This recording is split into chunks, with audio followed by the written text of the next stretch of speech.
because it's protect your peace and be able to manage conflict. Protect your peace and be able to have some conflict resolution skills. And so I believe that those who are emotionally confident have the ability to do the both and. Yo, what's going on, team? Welcome back to Practice, the podcast where we fuse research and culture to help you develop the mindset, habits, and skills you need in order to live out your purpose with confidence. I'm your host, Coach Rees, and it's time to get better. Let's grow. We talking about practice, not a game. We talking about practice. Practices are meant to be competitive. They're meant to be competitive. If your practices aren't more competitive than the games themselves, you're doing the wrong thing. Mm-hmm. Yo, I am super excited for this episode. And if you listen to any of the previous episodes, you're probably like, Coach Rees, you're always excited, which is true. And I love it, which is why I keep coming back. And I hope that's why you keep coming back. So today we're talking about emotional confidence. And the reason why I'm so excited about this is because I started my doctoral journey because of emotional intelligence and wanting to figure out how do we leverage emotional intelligence and leadership to help people to grow. Like, that was really at the root of why I was like, yo, I want to learn more about emotional intelligence and leadership and how I can help people identify this concept to help their followers. And so after about a 4-year journey, I created the term emotional confidence. And the reason why I call it emotional confidence versus emotional intelligence is, as I've continued to do my research, I've learned there's a lot of harm, I would say, that's been done around intelligence and ability and competency, and when I say harm, I mean a lot of times for Black and brown folks, like, those terms weren't used to describe us or with us in mind. And so the other reason is, like, when I think about everything that I do, if you know me, it's confidence or bust. And so I came up with the framework through all of my research that led me to saying, I want to help people develop emotional confidence. Because a lot of times when we hear, I think, intelligence, there's it's kind of like IQ, EQ is how people think about it. And so if you're not really understanding the growth and the brain and the development of your mind and how you can utilize it, it could put some people, kind of pigeonhole them or put them in a box and not really knowing like how you really grow and develop this. And so I was like, yo, emotional confidence. So emotional confidence is, in short, your ability to manage your emotions confidently, manage yourself, and manage others well. That's the shortest way I'm going to say it for right now, because we're going to dive further into this. But emotional confidence is your ability to be confident about how you manage you and how you can manage others when your emotions rise. Okay, so yes, the root of it is emotional intelligence and understanding that. But then for me, there's so much more to it. And I'd much rather know that I have confidence in being able to not only manage, but know my emotions, and also be able to pick up on the emotions of others. And that's what this is about. And so as we go on, I'm going to break it down. Before we continue, we got to get into the quote of the episode. So today's quote comes from Kyer Gaines, who is a psychologist, a counselor, therapist. And if you don't follow him on IG, here's his information. Make sure you follow him on IG. But he said, there is nothing wrong with being emotional. That's an asset. The trouble comes is when your big emotions are poorly regulated. And in reading this quote, I'm like, that's it. Again, if you're thinking about the traditional emotional intelligence, and I'll break that down real quick, there's 4 aspects to it. You've got self-awareness, self-management, social awareness, and relationship management. Management essentially means regulation, right? So the self-awareness piece is really key, because if I'm not aware, and I say this all the time, it doesn't matter what it doesn't matter what you're aware of if you can't regulate it, but you have to be aware first, right? So there's awareness, then the regulation, then that's myself. Then for other people, there's the awareness and then the management, again, that regulation piece. But for emotional confidence, I want to take it just a couple steps deeper to really help us like hone in and get that full holistic growth, because that's what we're about here at YOU-ISH, is holistic personal development from top to bottom. But before we go further, y'all know we got to get to what is the song of the episode. So I couldn't pick a song. So we got 3 songs rocking out with us today. One I just think is really funny because it comes from LMA and it's called Emotions. And it's the first song on her self-titled album, LMA.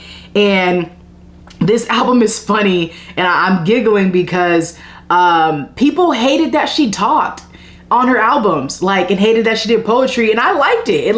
My brain remembers, right, in music as a lot of ours does. And right when I heard, I was like, emotions, I was like, emotions. So if you've ever heard her album, you got to check it out because one, she's great, she's phenomenal, but I love when she talks because she's got an accent and it's fire. Who doesn't love an English accent on a black woman? Bomb. Anyways, so LMA starts off her album with emotions. And she goes in and tells us what emotions are. And so, but if you listen to the rest of the album, you're like, whoa, this chick is really diving into her emotions. So we're rocking with that. Then I was like, man, you got Drake Emotionless. And that song is pretty fire too. And I love how he talks about the different emotions that people experience, but in how they experience them. And one of my favorite is he talks about this chick who goes to Rome, or people who want to travel, and how people are doing all these different things to make it look like they're doing something that they're not really doing. So we might have to bring this song in for another episode, another day, but make sure you check out Emotionless by Drake. And then our last song is a throw all the way back to Destiny's Child, and it is called Emotions. And what the hook really is, emotional roller coaster. That's what Beyonce in their saying is it's an emotional roller coaster. You got me on it. And I think it's funny how these 3 songs, and I didn't really think about this till right now, only kind of highlight the emotional wave and vibe and roller coaster kind of sadness and all these things. But I don't want to paint the picture that emotions are just that piece, because emotions are also things that let's go, right? Help us navigate joy, I guess, which is a feeling. I probably should talk about that in this episode, but I'll leave that for another episode. But the difference between feelings and emotions, right? Where they're not necessarily the same thing. But you know what? I'm gonna talk about it anyways. So, but you just gotta give me a second before I get there. So emotions, right? Emotions just aren't a woman thing. Emotions just aren't a thing that you experience when you are upset or you're angry or whatever, right? Emotions are who we are. So this leads me into our research for the episode. So from a research stance, we are talking about neuroscience. Now you might be saying, Coach Rees, why are we talking about neuroscience if we're talking about emotions? Well, because we can't talk about emotions without talking about our brain, because this is where they first start, is in our brain. Okay, so we're about to get after it. I'm excited. If you're ready to get better, make sure you got your pen, your paper, your notepad, whatever it is that you need to do, because it's about to go down. Now let's head into story time. All right, y'all, story time for today. We are focusing on Shannon Sharpe. And I actually am a huge fan of this scenario because it's the scenario at large, the story at large that I appreciate. So a couple weeks ago, Shannon Sharpe was watching the Lakers versus Memphis Grizzlies, and him and one of the players on the Grizzlies got into an altercation. He was like, bruh, you're too small to guard LeBron, whoop whoop. And then oh boy, obviously got upset, emotions, boom, barks back. Shannon's like, boy, you don't want to see me. I don't, pretty much what he said in other words, right? So then the situation escalates, right? It gets super big. Obviously you can YouTube, go on IG, see all of it, but it escalates from what it was to, Shannon having to be escorted out. He comes back. You got John Morant's dad comes over, Ja comes over, everybody like security, whoa, like it turns into a big old ordeal. And, but my point isn't necessarily that, but you can see and say that emotions got large. Emotions got big, like it heated the scenario. But fast forward, Shannon Sharpe goes on his IG and he does something that I think is so brilliant. Not brilliant from a intellectual stance, but I think confident, should I say. He displays his emotional confidence in a way that I think is really the mission here. And he takes full responsibility and accountability. Full responsibility and accountability for his actions and for what they ended up doing. And how he did this, though, was he ended up asking for forgiveness and apologizing. And that's huge. So the reason why I wanted to use this story as an example to help us understand what emotional confidence is because you are going to stumble. You are going to mess up. In your journey of any type of confidence, especially emotional confidence, you're going to have to apologize. You're going to have to own up. You're going to have to take accountability and be like, But the fact that you have the ability to take responsibility, the ability to take accountability, to own up, that right there is your ability to show and display that you are emotionally confident. Because not everybody has the ability to say, you know what? That's on me. And own it in front of millions of people. Like, that's a big deal. So I want us to keep that at the forefront. And so as I was doing some more research, I saw that Shannon had T.I. on his podcast, and they were talking about the scenario. And it was this part right here that I've always said this, and I love it. Shannon was like, a lot of people will say, oh no, that wasn't me. And he was like, that was me. I was like, ugh. Now, I'm not a huge proponent of his overall thought process in other ways, but the way that he's displaying himself on this, he got my respect. Because he was like, no, that was me. And I just was out of character. And that is the root, y'all, is you have to know yourself. You have to be able to say, that was me. I did that. I messed up. I just was out of character. My emotions got to a place and I wasn't able to regulate them. But I can apologize, though. And I can move forward. I can ask for forgiveness. I can receive forgiveness. And I can apologize to the people that need it and not to those who don't. And just keep it pushing. So thank you, Shannon Sharpe, for displaying that for us, for black men, for black people, for the athletic community, for egos, for pride, for all the above, because I think it is super necessary. All right, y'all. So now let's get back to like this brain game. What does why neuroscience? What does that have to do with what we're talking about? What does our brain have to do with our emotions? And it is very, very important for you to understand this because this is at the literally, I would say the root, but it's kind of on the top. But it's still the root of why we do what we do. And so we've got 3 different levels pretty much to our brain. And this is the shortest way to explain this. You've got your like reptilian brain, which is at the very bottom, right? That's like the tip. This is like stage 1 of the brain. And that controls your like nervous system, your stress, if you start to sweat, goosebumps, how you feel, your heart rate, all those different things stems from that part of your brain. The next piece you have is your limbic. And this is where your emotions sit. Your emotions and your feelings sit in that second layer of your brain. The third layer of your brain is your cortex, right up here at the top. And that focuses on your rationale, your thinking, your memory, all those different things. So the easiest way to explain a complex thing such as our brain is in that 3-stage way, okay? And the reason why this matters is because obviously the limbic stage of our brain is where our emotions and our feelings are. And then you have your regulation, right, which comes in that third layer. And the dopest thing is our brain talks to each other. So you can think of, and people describe emotional intelligence as the conversation between your limbic brain and your cortex. Right? The emotions and feelings and your reasoning, your regulation, your reflection, your action, all of that, and then how your body feels. So that's the short and sweet of our brain and why our brain matters. Here's the dopest part about our brain though, is that there's something called neuroplasticity. Neuroplasticity, which basically means our brain is malleable. It's like plastic. You can move it. It's not like glass, which is like if you break glass, it breaks a million pieces. But our brain is malleable, which means you can learn. Like you can learn. Like emotional intelligence isn't something that's just given, that you're just born with and you can't develop it. Neuroplasticity says you can develop new ways of thinking.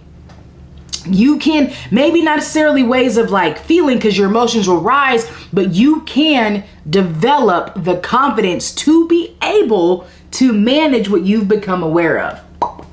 What I mean is your brain and your ability to get in reps in the right direction is going to develop your emotional confidence. So your ability to get in the reps in the right direction is going to develop your emotional confidence. Whew.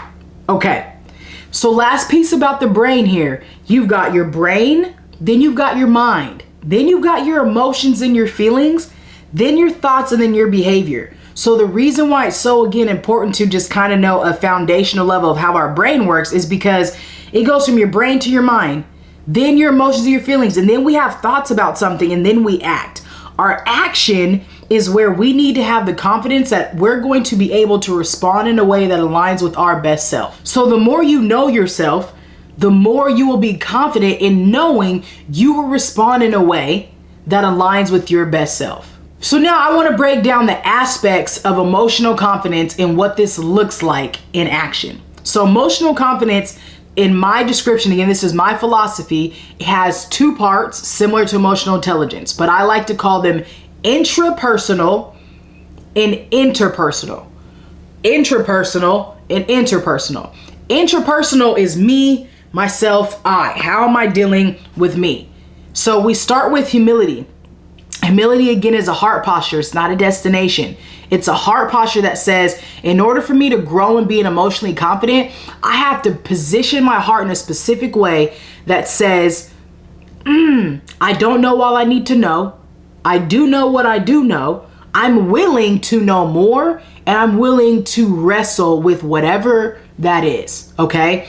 Humility first is the heart posture that leads us now into step 2, which is self-awareness. Okay, you being aware of self, being able to have that self-reflection, understanding who you are, why you are, all of that obviously matters, right? You have to be able to go through that journey, the cycle between humility and self-awareness, that cycle of wrestling and coming to an understanding, okay? The next piece is authenticity. I believe that in order for you to be emotionally confident, you have to be authentically you. If you're not authentically you, you're not going to be able to manage what you're aware of, because you won't know if these emotions are in line with your best self if you're not being your best self, right? So our authenticity is your truth in action.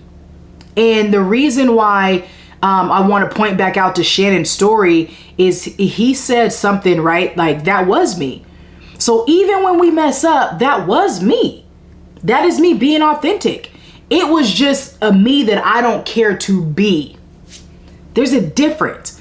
It's not like that's him all the time. Because clearly he wouldn't be who he is and have his, the job and be the professional that he is. But maybe that was more so him when he was younger. Maybe that was him when he was playing football, all the above. But it's not the him that he is today. And so this is why authenticity is so important, because you have to take ownership over who you are, ownership over your emotions, ownership over what you've become aware of. And this is where humility is. Humility allows you to take ownership over who you are, over what you've become aware of in your self-awareness process, okay? The next piece is self-leadership. My ability to now lead me. I gotta lead me. Leadership is a part of management, but leadership is also a relationship with self. Okay, leadership is the ability to display. Leadership is be the model. I have to model to myself and prove to myself that I can. So the first layer of emotional confidence is intrapersonal. Okay, the intimate relationship with myself, my ability to be humble, self-aware, authentic, and lead myself. Okay, the next piece, we got interpersonal. That's others. That's my village. That's my community. That's my confidants. Those are the people that I do life with, all the above. Okay. interpersonal, or people that I just encounter. That now becomes between intra to me. Now I have to take everything that was in me and be able to display that outwardly. So interpersonal, again, is going to start with humility. The reason why this starts with humility is because we need humility in order to have healthy dialogue and relationships and connections with other people. Period. Without humility, we will not be able to connect with others in a way that's transformational. We won't be able to connect with others in a way that allows us to be empathetic. We won't be able to connect with others in a way that allows us to grow in any kind of relationship, especially through conflict, right? So in our interpersonal space, emotional confidence means I have the ability to remain humble in my relational pursuits. Next, we have assessment.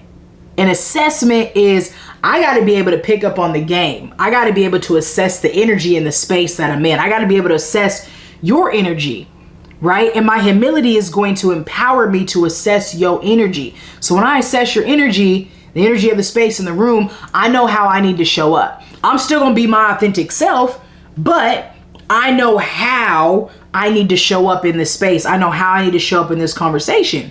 When you think about assessment, I also want you to think about two things: communication and boundaries. The reason why communication and boundaries are here is because when I peep game on what's going on, that's going to tell me what boundaries I may need to input, and it's going to tell me how I need to communicate those boundaries to you also. Okay. The third piece is accountability. Again, this is why I love Shannon's display of accountability in his emotional confidence, because I have to take accountability for my actions. So whether I show up in a way that is healthy, is toxic, is beneficial, is constructive, destructive, whatever, I got to take accountability for that.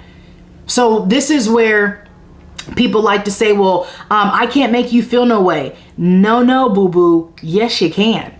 Because your actions might trigger a reaction or something in me that makes me feel some type of way. But I have to take accountability for how I showed up. But then on the other end, if I'm the receiver, I have to take accountability for how I responded and how I'm going to move forward post that. Because if it lands, it lands. Intent versus impact is, those are two different things. But if you did something and it lands a specific way, I got to take responsibility and accountability for how I respond to how I was impacted by what you said and how I responded. And if I responded in a way that is in alignment with who I desire to be, or if I got out of character, like Shannon talked about, boom, I didn't respond. I got out of character, but he took accountability, right?